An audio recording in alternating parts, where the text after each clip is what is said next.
दोस्तों basic study में आपका स्वागत है। आज की इस वीडियो में हम लोग प्रश्नावली 8.1 के प्रश्न क्रमांक 2 को सॉल्व करेंगे। वीडियो यदि आपको अच्छा लगे तो एक लाइक कीजिएगा। आगे भी इस तरह के वीडियोस को देखने के लिए चैनल को सब्सक्राइब करके बेल आइकन को जरूर दबा लें। तो चलिए वीडियो शुरू करते हैं। देखिए यहाँ पे है आकृति 8.13 में ये जो आकृति है वो ये रहा वो आकृति। इस आकृति में पी क्यू का मान 12 सीएम है और पी आर का मान 13 सीएम है और क्यू आर का मान हमें दिया हुआ नहीं है और ये जो कोण है ये कोण 90 डिग्री का है, समकोण है। आगे कह रहा है कि tan p minus cot R का मान ज्ञात कीजिए और इसे पता करने के लिए हमें इस त्रिभुज के तीनों भुजा के मान को पता करना पड़ेगा। यही दो भुजा का मान दिया हुआ है, तीसरा भुजा क्यू आर का मान निकालने के बाद ही हम इस मान को प्राप्त कर सकते हैं। तो सबसे पहले हम यहाँ पे लिखेंगे हल और जो जो हमें दिया हुआ है उसको लिख लेंगे। यहां लिख लेंगे दिया है त्रिभुज पी क्यू आर में क्या क्या दिया हुआ है उसको देखिए। यहां हमें पी क्यू का मान 12 सीएम और पी आर का मान 13 सीएम दिया हुआ है। पी क्यू बराबर है दिया हुआ 12 सीएम और पी आर का मान दिया हुआ है 13 सीएम और ये जो कोण है कोण क्यू ये समकोण यानी 90 डिग्री है, यानी कोण क्यू जो है वो 90 डिग्री का है। इस तरह का बॉक्स रहेगा ना, ये 90 डिग्री का कोण होता है। तो अब हम लोग पाइथागोरस प्रमेय से क्यू आर के मान को निकाल लेंगे। तो यहाँ पे लिख लेंगे पाइथागोरस प्रमेय से, और पाइथागोरस प्रमेय होता है एच स्क्वायर बराबर P square plus B square. H का मतलब कर्ण, पी का मतलब लंब और बी का मतलब आधार होता है। अब आइए पीबीएच को हम लोग जो है इस त्रिभुज में देख लेंगे।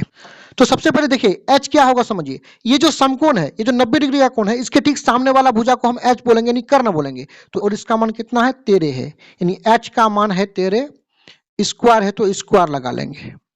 पी और बी क्या होगा इसको समझिए। ठीक है, जब भी हम लोग पाइथागोरस प्रमेय का प्रयोग करते हैं तो हमें कोई भी कोण यानी पी और आर में से कोई भी कोण निश्चित नहीं रहता है। तो हम क्या करते हैं, इस एच को छोड़ करके बाकी जो भुजा बचा पी क्यू और क्यू आर, इन दोनों में से किसी को भी हम लोग पी और बी मान सकते हैं। तो आइए इसको पी मान लेते हैं, पी 12 सीएम मान लेते हैं, स्क्वायर है तो square plus B Q R को मान लेते हैं, इसका मान दिया हुआ नहीं है तो क्यू आर ही लिख लेंगे, स्क्वायर है तो स्क्वायर लगा देंगे। अब देखिए 13 पर स्क्वायर मतलब 13 गुना 13 169 होगा, 12 पर स्क्वायर मतलब 12 गुना 12 144 प्लस क्यू आर पर स्क्वायर 169 44 इस तरफ आएगा 144 तो माइनस 144 हो जाएगा बराबर क्यू आर पर स्क्वायर। अब यहाँ पे घटाएंगे तो घट करके 25 होगा बराबर कर लेंगे क्यू आर पर स्क्वायर। अब सिंपल सा हम क्या जानते हैं कि क्यू आर के इस तरफ स्क्वायर को हटाएंगे तो दूसरे तरफ 25 पर वर्गमूल आ जाएगा और इधर क्यू आर का स्क्वायर नहीं लिखा जाएगा। 25 का वर्गमूल 5 होता है, बराबर में क्या है क्यू आर। 25 का वर्गमूल 5 कैसे होता है, यदि आपको किसी प्रकार का डाउट है तो यहां समझ लीजिए। देखिए 25 का गुणनखंड होता है 5 गुना 5, 25 का गुणनखंड होता है 5 गुना 5, गुणनखंड में एक को शामिल नहीं करते हैं और वर्गमूल में क्या करते हैं, जोड़ा में से एक बाहर आ जाता है तो 2 5 में से एक 5 बाहर आ जाएगा, यानी 25 का वर्गमूल 5 होता है। यानी सिंपल सा क्यू आर का मान 5 निकला है, अन्य भुजा सीएम में है तो यहां भी हम सीएम लिख लेंगे। ये जो क्यू आर का मान है ये कितना निकला है 5 सीएम। अब हमें निकालना क्या है उसको समझिए। देखिए हमें tan p minus cot R निकालना है, तो सबसे पहले हम लोग tan p का मान निकाल लेंगे, उसके बाद कोट आर का मान निकाल लेंगे और दोनों को घटा लेंगे। तो चलिए सबसे पहले हम लोग निकाल लेते हैं tan p का मान। देखिए tan p का सूत्र होता है, यानी tan का सूत्र होता है, हम क्या जानते हैं कि tan का सूत्र होता है p बाई बी। tan का सूत्र क्या होता है p बाई बी, यानी लंब बट्टे आधार। त्रिभुज में देख लेंगे लंब और आधार यानी p और b क्या होगा। देखिए tan के साथ दिया हुआ कोण p है तो हम कोण p से देखेंगे। देखिए यहाँ जो p है ना, ये p जो है कोण को दर्शाता है और यहाँ जो p है इस p का मतलब होता है लंब, यानी ये भुजा को दर्शाता है। तो यहाँ दिया हुआ कोण P है तो हम कोण P से देखेंगे। इस कोण P के सामने वाला जो भुजा है इसी को हम लोग P यानी लंब बोलते हैं। यानी P बराबर कितना हो जाएगा 5, और ये 90 डिग्री का जो कोण है ना इसके सामने वाला भुजा H होता है, ये बदलता नहीं, ये भुजा H हमेशा फिक्स होता है। और B जो है ये तीसरा भुजा जो बचा, जो दिया हुआ कोण जो P है इससे सटा हुआ है, इसी को हम लोग B बोलेंगे। तो B बराबर 12 है।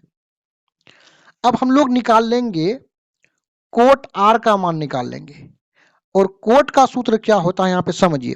देखिए कोट का इधर से जाएंगे, इसका होता है B बाई P, यानी कोट का क्या होता है B बाई P यानी आधार बटे लंब।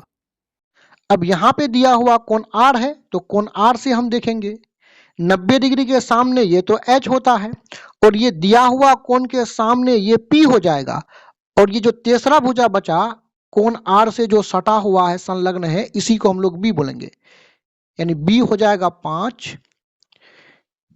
ये B हमेशा कोण R से संलग्न होगा। वैसे तो कोण R से संलग्न भुजा ये भी है, लेकिन ये तो 90 डिग्री के सामने H हो जाएगा ना, तो दूसरा संलग्न R के साथ कौन है, ये वाला है, तो इसको हम लोग B बोलेंगे, और इस R के सामने वाले भुजा को हम लोग P बोलेंगे। तो P बराबर हो जाएगा यहाँ पे 12। अब हमें जो निकालना था आइए उसका मान निकाल लेते हैं। तो 10P माइनस कोट R का मान निकालना था, 10P का मान 5/12, बीच में माइनस है, कोट R का मान भी 5/12 है। अब हम देख रहे हैं कि ये दोनों सेम है तो घट करके समाप्त हो जाएगा और आंसर क्या हो जाएगा 0 हो जाएगा। ना प्राप्त हुआ 0, यही हो जाएगा आंसर। मैं उम्मीद करता हूँ वीडियो आपको समझ में आया होगा। इस तरह के वीडियोस को देखने के लिए आप हमारे चैनल के प्लेलिस्ट में भी जाकर के देख सकते हैं। धन्यवाद।